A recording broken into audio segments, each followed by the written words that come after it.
Health की अगर हम बात करें तो उसमें आई बहुत सुंदर परिभाषा है।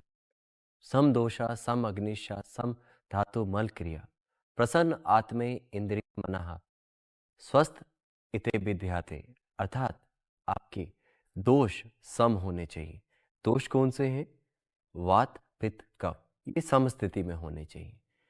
आपकी अग्नि, आपकी जठर अग्नि, आपकी गैस्ट्रिक फायर, वैसे तो अगर हम बहुत बारीकियों में जाएंगे तो 7 प्रकार की अग्नि की बात होती है आयुर्वेद में।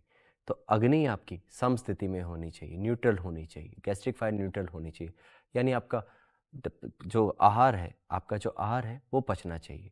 और सम धातु मल क्रिया, आपकी सप्त धातु हैं, जो 7 धातुएं हैं, रस रक्त मांस मेद अस्थि मज्जा शुक्र, ये सम स्थिति में होनी चाहिए। इसके अलावा मल क्रिया, आपकी मूत्र विसर्जन, आपके मल विसर्जन, साथ ही साथ इसके साथ साथ आपका पसीने का जो निष्कासन है वो पूर्ण रूप से होना चाहिए। जब ऐसा आपके स्तर पे हो रहा है, आपकी इसके साथ साथ आत्मा, इंद्रिया और मन प्रसन्न होना चाहिए। ये सब चीज़ें सम और आत्मा, इंद्रिया और मन प्रसन्न अवस्था में है तो आप एक स्वस्थ शरीर की अनुभूति, एक स्वस्थ शरीर की कल्पना कर सकते हैं। वह स्वस्थ की परिभाषा है, हेल्थ की परिभाषा है, स्वास्थ्य की परिभाषा है। क्या सच में हम सबकी दोष सम है? अग्नि सम है? क्या धातु सब सम है? क्या हम किसी भी स्तर पे विषम नहीं है, यानी कहीं ना कहीं हमारे इम्बैलेंसेस नहीं है?